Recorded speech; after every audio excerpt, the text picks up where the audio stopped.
Franck Ferrand raconte sur Radio Classique.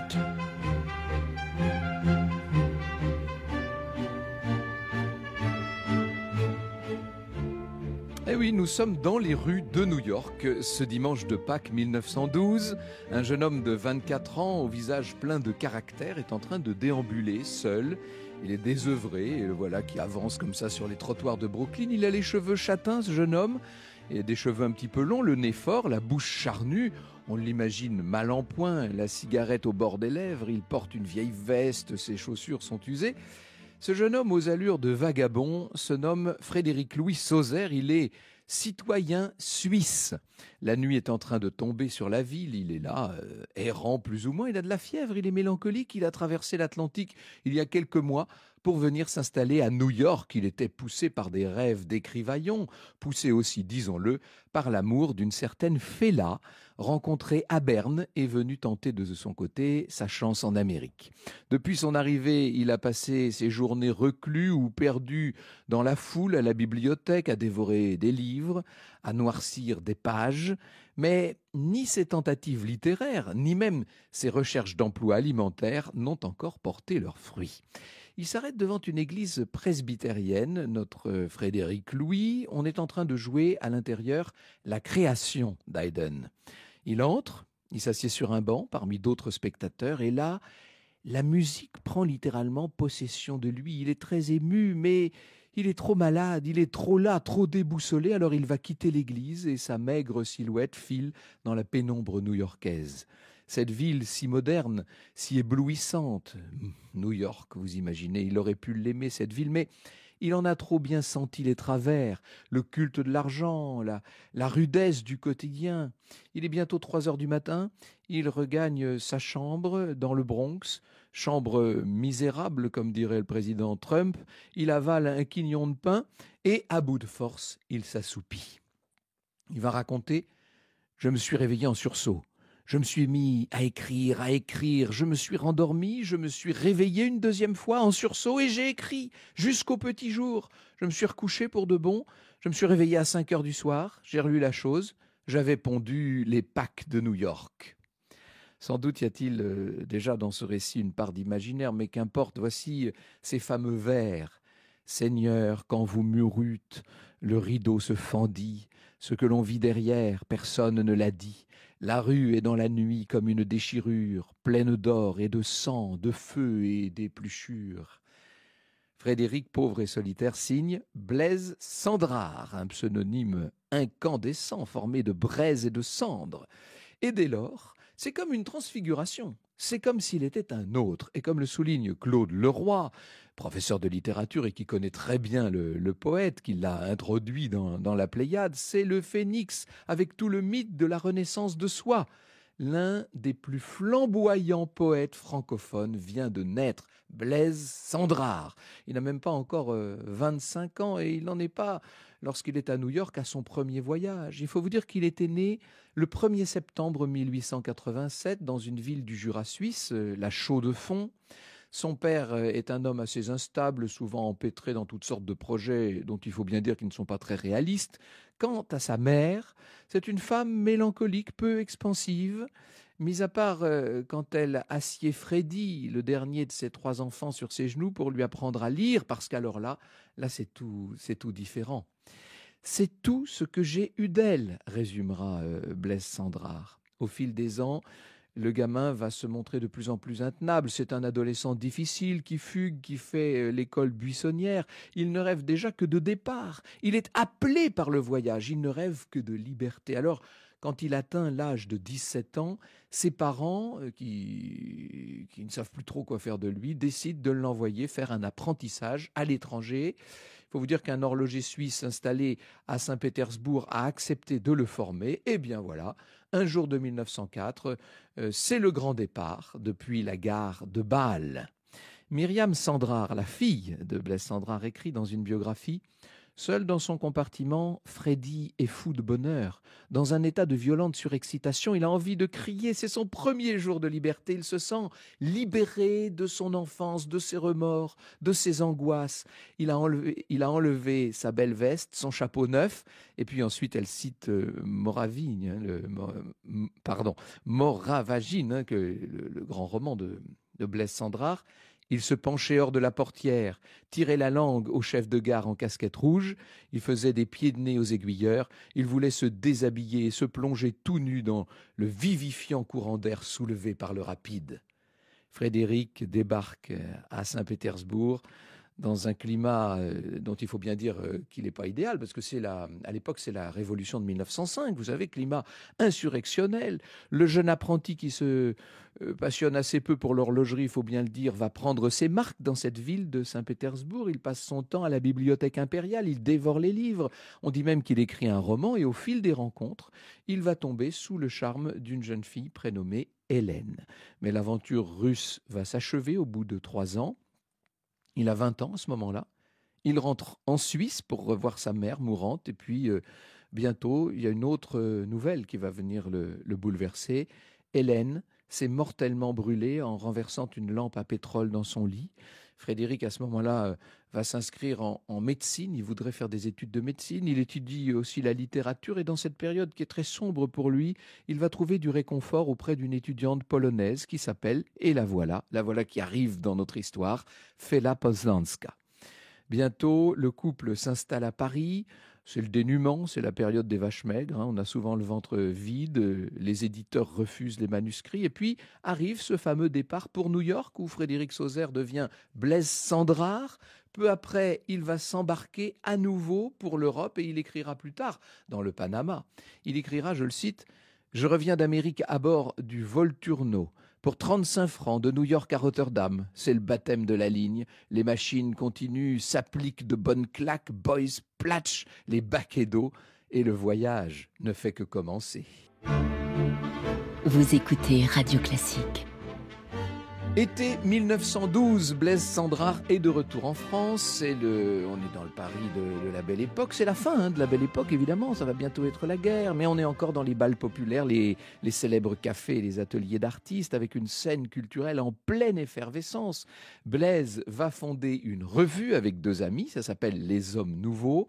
Et la situation de Blaise Cendrars n'en est pas moins précaire. Ça reste très difficile. Un jour de septembre, alors qu'il se promène place du Palais Royal, il aperçoit sur un étalage le livre L'Hérésiarque de Guillaume Apollinaire, bien sûr. Et il ne sait pas comment faire pour l'acquérir, il n'a pas les moyens, mais hop, il le glisse dans sa poche. Aïe, il se fait prendre et le voilà en cellule, au dépôt. Il décide à ce moment-là d'écrire à Apollinaire et Myriam Cendrars cite cette lettre. « Monsieur, l'hérésiarque m'a séduit. J'ai voulu empocher le volume à l'étalage de la librairie Stock. Je me suis fait arrêter. Me voici en cellule au dépôt. Veuillez, je vous prie, faire quelque chose pour moi. » Apollinaire finira par rencontrer Cendrars, qui à l'époque vit au milieu des artistes. Il est très proche de Chagall, de Fernand Léger, vous l'aurez compris, mais aussi de Robert et Sonia Delaunay. Cendrars a toujours plein d'idées en tête. Il a beaucoup de vers, il faut l'imaginer toujours avec son mégot à la bouche, là, qui se fait une place sur les banquettes du Dôme, du Café de Flore, ou donc du Dôme à Montparnasse et de la Rotonde également à Montparnasse. En 1913, il va faire fusionner ses vers avec les couleurs de Sonia Delaunay, puisqu'ensemble, ils vont créer un livre, La prose du Transsibérien et de la petite Jeanne de France. Le poème fait bien sûr écho aux jeunes années russes de Blaise. En ce temps-là, j'étais en mon adolescence. J'avais à peine 16 ans et je ne me souvenais déjà plus de mon enfance. J'étais à 16 000 lieues du lieu de ma naissance. J'étais à Moscou, dans la ville des 1003 clochers et des 7 gares, et je n'avais pas assez de 7 gares et des 1003 tours, car mon adolescence était si ardente et si folle que mon cœur tour à tour brûlait comme le temple d'Éphèse ou comme la place rouge de Moscou quand le soleil se couche. Est-ce que pour autant il l'a fait ce voyage en transsibérien? Probablement pas, non, mais il y a un journaliste qui un jour sans souci, il lui répond: «Qu'est-ce que ça peut te faire puisque je vous l'ai fait prendre à tous?» C'est ça en fait, Blaise Cendrars, c'est cette capacité qu'il a de faire rêver le monde entier. Il tisse sa légende, année après année, il brouille constamment les pistes et avec Fela, qui est rentré maintenant de New York, les voilà qui s'éloignent de Paris et s'installent à Forges-par-Barbizon. Blaise devient papa d'un petit Odilon. Il travaille toujours donc sur son grand roman, sur Moravagine, sur Panama ou les aventures de mes 7 oncles. Et ce qui est en train de se préparer, disons-le, c'est un véritable séisme. C'est la Première Guerre mondiale qui éclate. Autant dire que le temps n'est plus à l'écriture. Blaise va s'engager comme volontaire étranger dans l'armée française. Cette guerre est une douloureuse délivrance pour accoucher de la liberté. Cela me va comme un gant, écrit-il à un ami. Mais un jour de l'automne 1915, en Champagne, un terrible assaut va faire chavirer la vie du poète, puisque dans des combats d'une violence inouïe, comme il y en a eu tant et tant pendant cette trop longue, pendant cette grande guerre, une rafale de balles vient lui arracher littéralement un bras, et pour le poète privé de sa main droite, là il va falloir tout repenser. Claude Leroy analyse. Ce grand mutilé au bord du suicide découvre qu'il peut devenir l'autre, l'homme de la main gauche, une renaissance qui passe par la réappropriation de son double. Et l'auteur de résumé dans son livre Dans l'atelier de Cendrars, le plus grand voyage du poète sera son voyage vers la gauche. Blaise Cendrars se relève avec une ténacité absolument digne de louange. Anne-Louise Sautreuil, qui a préparé cette émission, nous dit qu'il s'accroche, qu'il réapprend à tracer peu à peu des lettres, à taper à la machine, puis il se remet au travail avec ardeur. Son appétit semble inextinguible, nous dit-elle. Il devient directeur littéraire aux éditions La Sirène, puis se lance corps et âme dans une nouvelle aventure, puisque ce poète fasciné par la modernité, par les chemins de fer, par la Tour Eiffel, par les machines, etc., ce poète maintenant veut faire du cinéma. Il devient l'assistant d'Abel Gance, puis passe derrière la caméra. C'est une désillusion néanmoins, puisque le film La Vénus Noire, le film qu'il tourne à Rome, est un véritable fiasco. C'est dans ces années de grands changements que va se terminer la relation avec Fela, pas longtemps après la naissance de leur 3e enfant. Le poète se sent de plus en plus proche d'une jeune actrice, Raymonde Duchâteau. Il devient sa compagne et malgré tout, rien n'empêche Blaise Cendrars de ressentir toujours cette espèce d'appel du large qui résume littéralement sa vie. Est-ce qu'il n'a pas écrit « Quand on aime, il faut partir » ? Quand on aime, il faut partir. L'amour des commencements a aussi sa terre d'élection, nous dit Claude Leroy, que Cendrars nomme Utopialand. En 1924, il découvre le Brésil avec enchantement.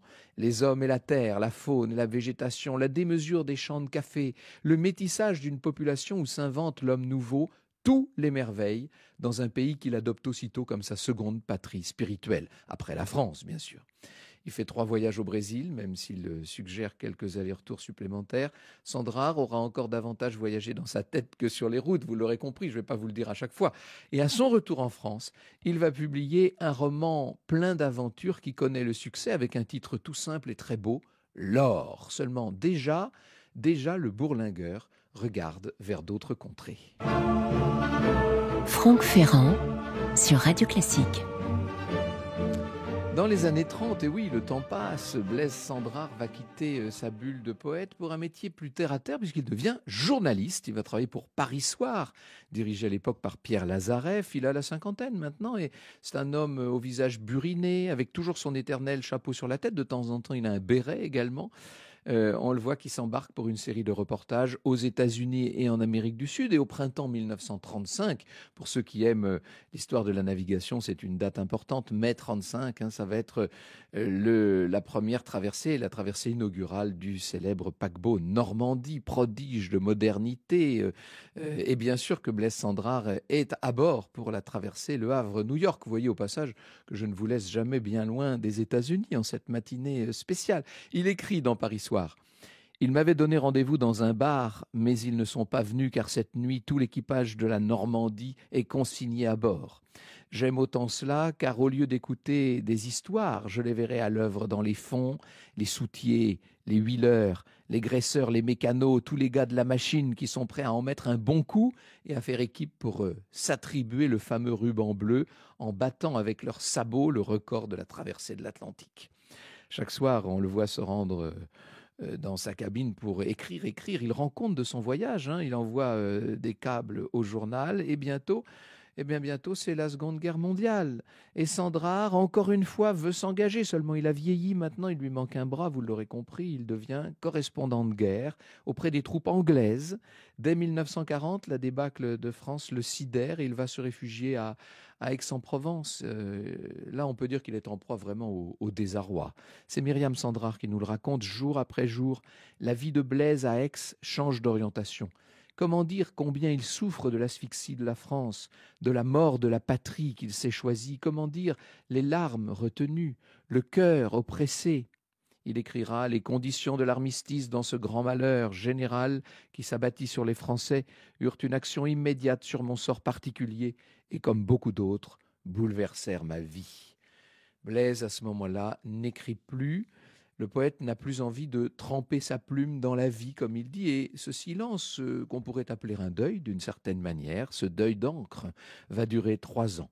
Il faut parfois pas grand-chose pour raviver la flamme. Vous allez voir, un jour de 1943, il reçoit la visite de son ami et écrivain Édouard Pesson, et c'est ce qui va chez lui susciter une soudaine et irrésistible envie de s'y remettre. On va renouer avec les mots. Et l'homme aux 1000 vies, ce poète, romancier, éditeur, reporter, vous l'aurez compris, ce journaliste au sens propre, va puiser son inspiration dans le passé, et il écrit ses livres parmi les plus célèbres. L'homme foudroyé, bien sûr, La main coupée, Bourlinguer, Le lotissement du ciel, des textes qui forgent entre rêve et autobiographie le mythe qui reste, le mythe de ce poète bourlingueur, au verbe haut, à l'écriture fulgurante, l'homme qui est partout, toujours par monts et par vaux, et qui nous fait voyager par la force des mots. En 1950, il revient s'installer à Paris, rue Jean Dolent. On n'est pas loin de la prison de la Santé, le long d'ailleurs de la prison de la Santé. On va le retrouver à la radio qu'il a découverte juste avant la guerre et qui l'enchante. C'est un média pour lui, la radio. Il se lance aussi dans un grand roman sur le monde du théâtre qui s'appelle « Emmène-moi au bout du monde ». Ce sera son dernier livre. Blaise Sandrard va rendre son souffle à 73 ans après une attaque cérébrale pendant l'hiver 1961.